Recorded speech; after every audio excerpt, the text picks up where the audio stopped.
This is Parker Automotive, and I got a '06 Jeep Liberty. This has got a misfire on number 4, and a random misfire. It actually had a bad coil on number 4. I replaced it, and then replaced the plug. The plug was failed. I didn't know if it was oil from the valve's not seating correctly or whatever, and also because the coil was bad, I just replaced it at the time. Anyway, after driving it, the car starts up on cold and it oils correctly, but that's only because, on any vehicle, when you first start it up, it's running a little bit more rich, so you kind of clear out the misfires. So what I'm going to do is I've pretty much got this set up already. I haven't gone any diagnosing, but this is how I would do it. Okay, so today I'm going to do a compression test. I'm going to do a leak down test, and I'm also going to do a injector balance test, just to make sure that fuel injector is not bad. So right now I'm going to start the car up, and then I'm going to walk over to the scanner, so I'll show you.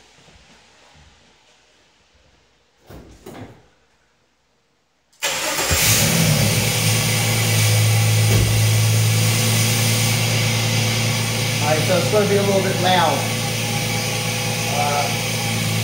Let's put a little out. You go up to the scanner. And I'm going to go to the engine. Go into the data. Oh, no. Just a test. I'm going to go to, this scanner actually has which cylinder is misfiring. And we're going to come over.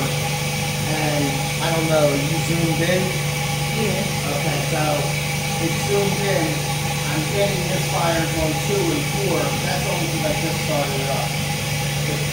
The most prevalent cylinder that's misfiring actually is number 4, though this is showing differently. Come in here, go in the code. We're actually getting a misfire on number 4 cylinder. Yeah. And that's the same one that I've been having a problem with. So I'm going to come back out of here. And I'm going to turn this back off.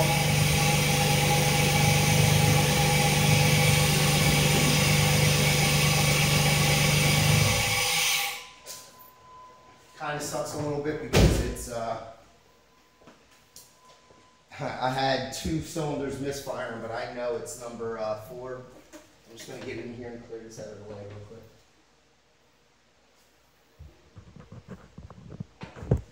I really need all this right now. Alright, so my fuel gauge.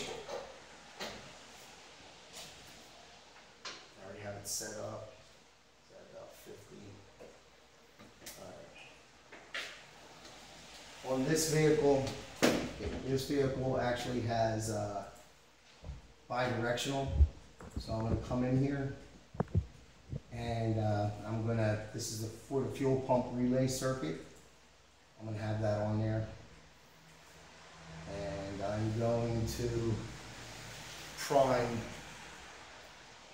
I'm going to prime this to make sure that we got the right pressure. Turn it on. Okay, so we should be about, that's 59, 58, 59, that's where it's supposed to be, give or take 5 psi. Like you can see right now, I don't know if you can see it. Can you zoom in on that? You're about 50, 54. I've already let this sit down, so I know I don't have no leakage going back to the tank, so I know all that's good. And then right now, what I'm going to do is I'm going to disconnect the injectors. And we're going to do a leak down test, a balance test.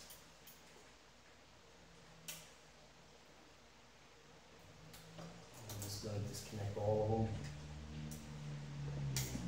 There's little tabs on these, and sometimes it's better just to use a little hook to disconnect them. Because you never know if by accident maybe actuating it, you actuate the other injectors, so you want to make sure you get a clean reading.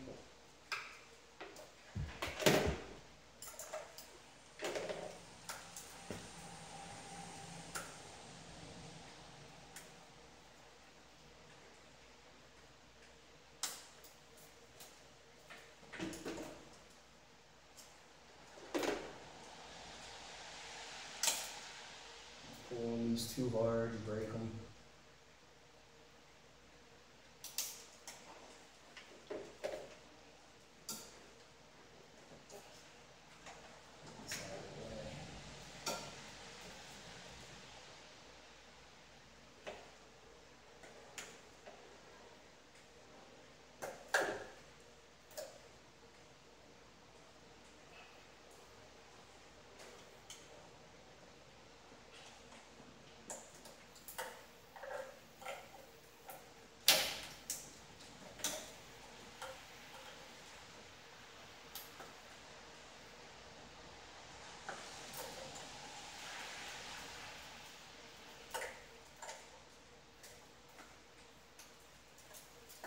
And I'm going to jump right over here to number 4.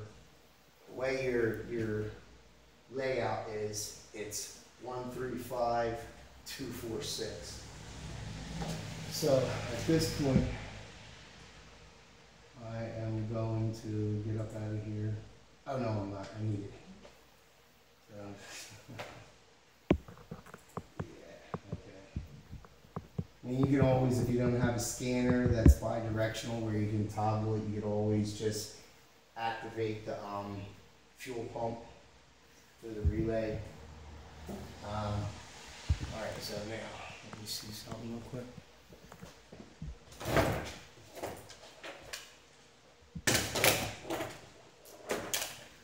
Now I have an OTC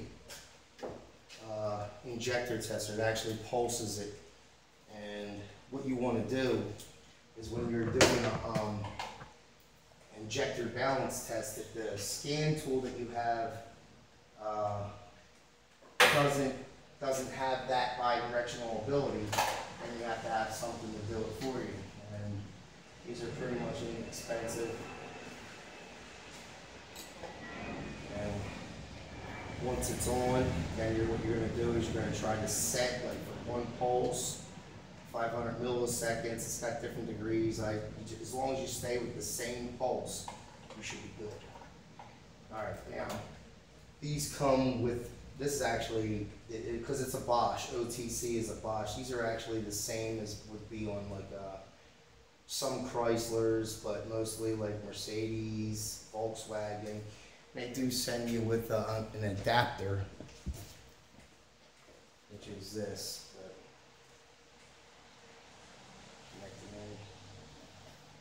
And then I make my own. This is a connector from another injector harness, from a harness. I just made them so I can do resistance testing and other things. But I have them already pre-made so I can just plug them in and do whatever testing. That's one of the things you want to do. When you're in the field, you don't want to have to keep trying to, find ways to plug in your injectors for you doing resistance testing, whatever it is. It's always better just to have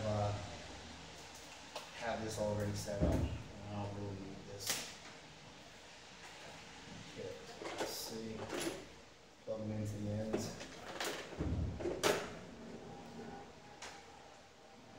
The reason why I'm doing this is because I already know. Don't know if that injector, I did a resistance test on the injector already. I think it's actually between 12 and 15, somewhere within that range. That's allowable.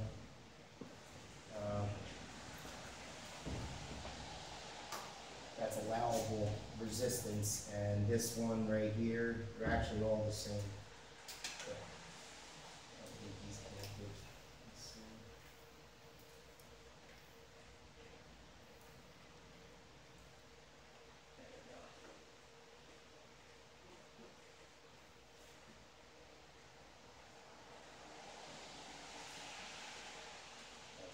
So now we're all connected.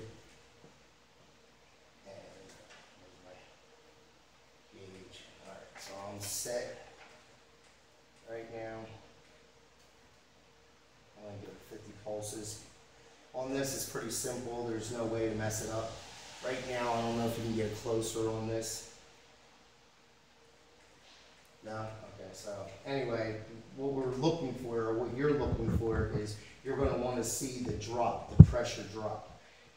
Once you activate it, you're going to take a reading. We know right now we're at 54 and 55, and now I'm going to activate the injector. Okay, so right now it only dropped to 54, 52. So I'm going to do this again just to see how it is, and I'm going to actuate the pump, turn it on, I'm going to turn it off. I'm going to wait for my system to come up. Yeah, it's at 54. I'm going to go a little bit longer on this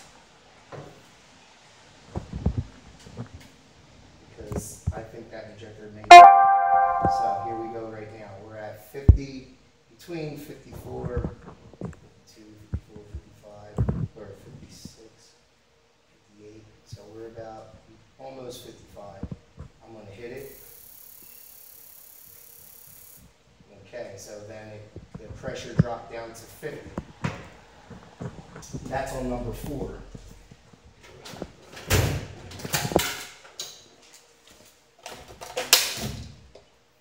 And you're going to have to be mindful because today's my day off. And so number 4, it's always good to write it down.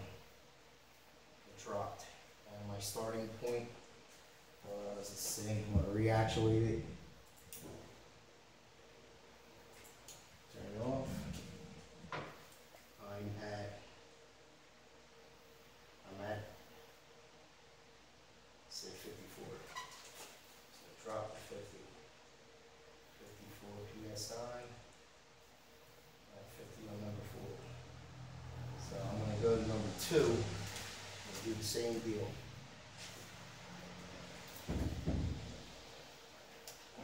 Pull it out.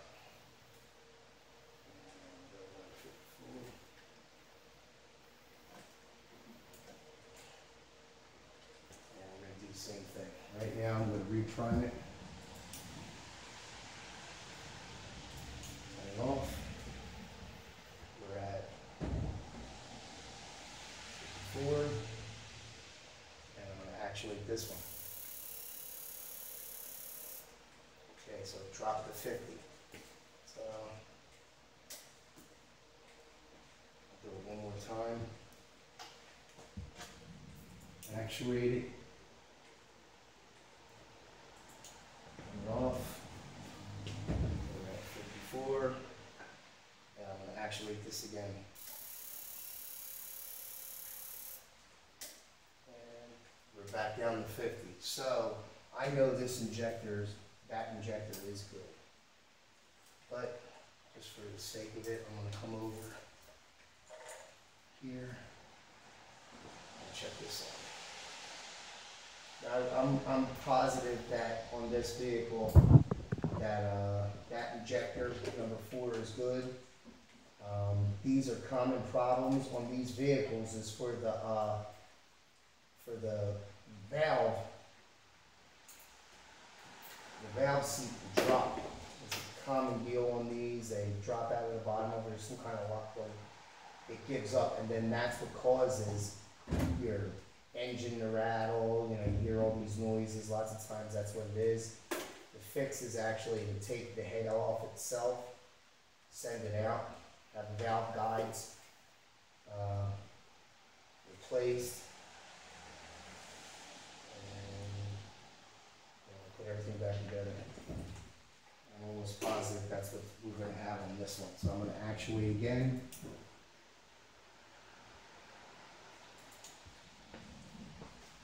And I'm back up to 54.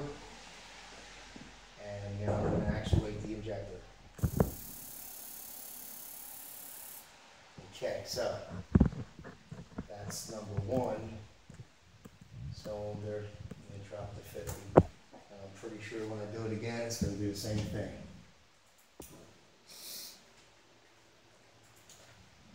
Alright, let's see where we're at again, 54. Okay, so we are at 50 again. So I know my injector on that side, at least on the injector balance test, I know that it's operating correctly. I did a resistance test on that injector, and it also was within the guidelines, I think 12 to 13, whatever it is, but really, realistically, it's between like 12 and 15, something like that. So I know that that injector is good. It's matching the other one. That's pretty much what you want to do. If you've had an issue where you got a misfire on one cylinder constantly, or even a misfire, a random misfire, and you want to check for fuel pressure, or you want to check your injectors,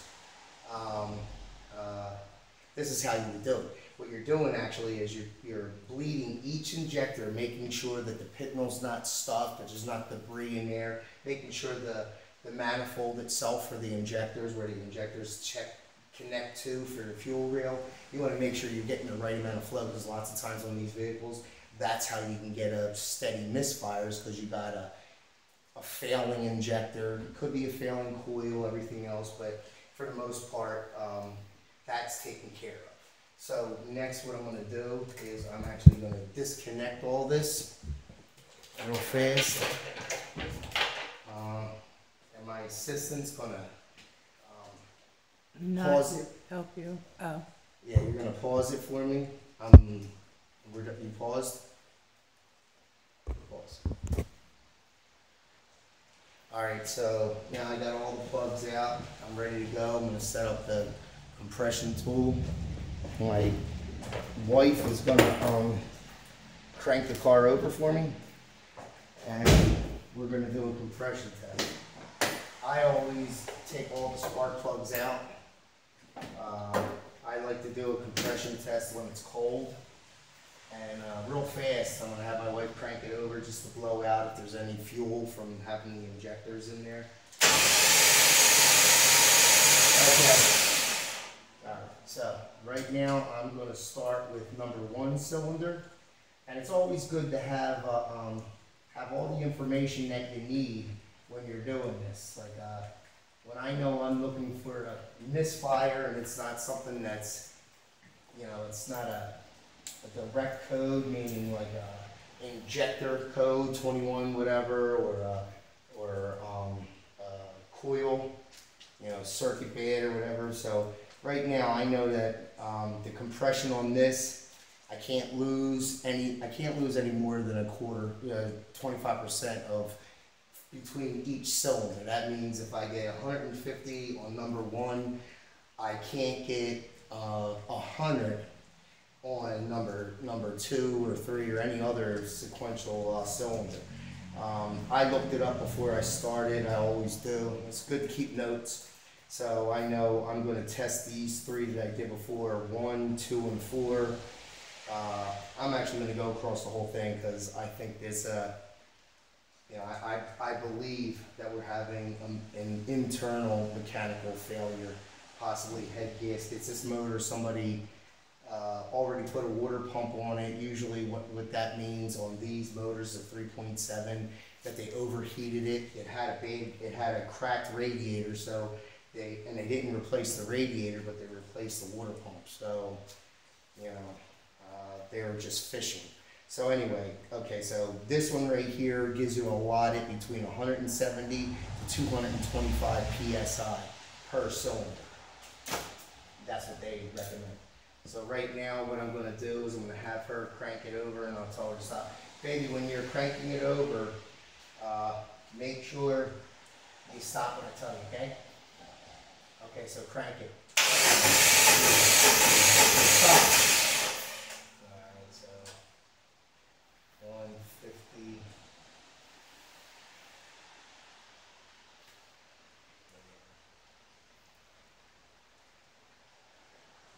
So we're going to go. Let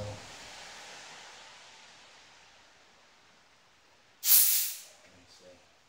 50, 70. Okay, again. Stop. So 160. Okay, again. Stop. Okay. Okay, again. Stop. And she's going past my 4 beats, but I'm pretty much at the same spot. Okay, again. Okay.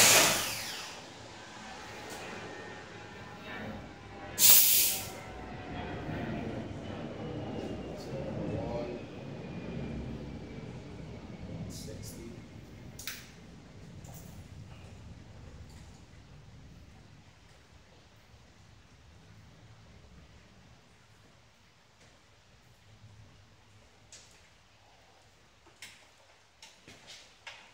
You always got to make sure that you have a good compression tool, meaning you want to make sure that your gauge reads correctly. There's little Schrader valves that are inside here, and occasionally they get burned out. You know, you're kind of losing some of your compression. It's not holding. And you want to make sure you check that. Okay, so go ahead. Stop. Okay, again. Stop. Okay, again. Stop.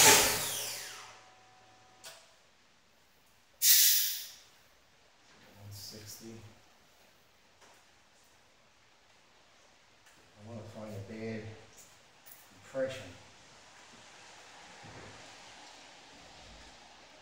You always want to try to keep them on the same amount of strokes. But what I do is on the first crank, you should get at least half of your compression on the first compression reading. That's how I would do it. If it's a lot lower than that, then maybe you may have an issue on that cylinder.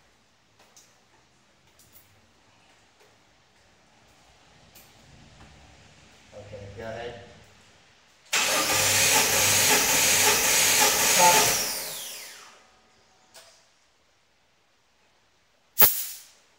Okay, again. Stop.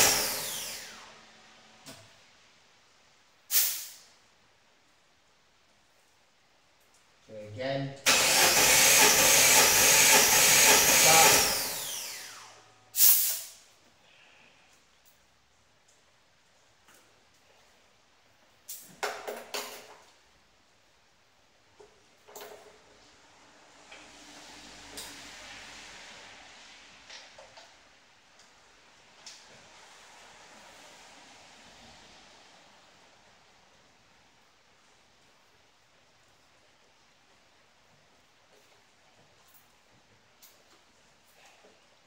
Okay, again, please. Stop. Hold on, I think I wasn't fully tight.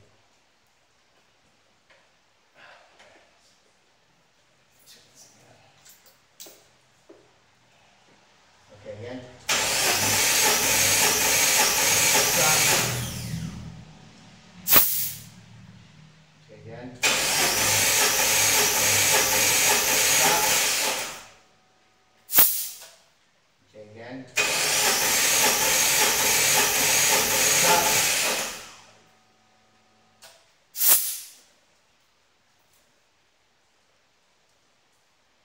That's number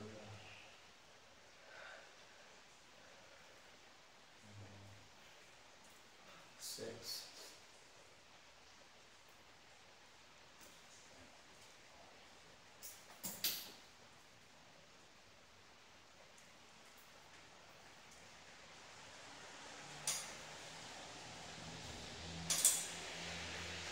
Oh, I got no compression. I'm going to stop it here.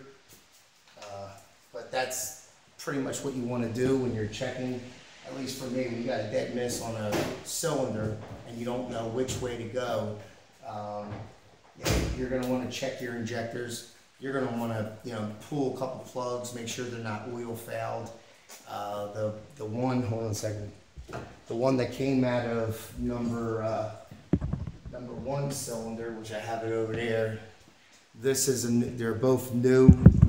I don't know if you can really tell, but this is number 4. It's really oil fouled. This one right here is number 3. So you can see the difference. They're both brand new, yet one of them is more carbon fouled than the other, and it might not be really as much carbon fouled as it's oil fouled from the valve seat leaking oil into the cylinder itself. So that's Parker Automotive. Thank you very much, and God bless you, and God bless America.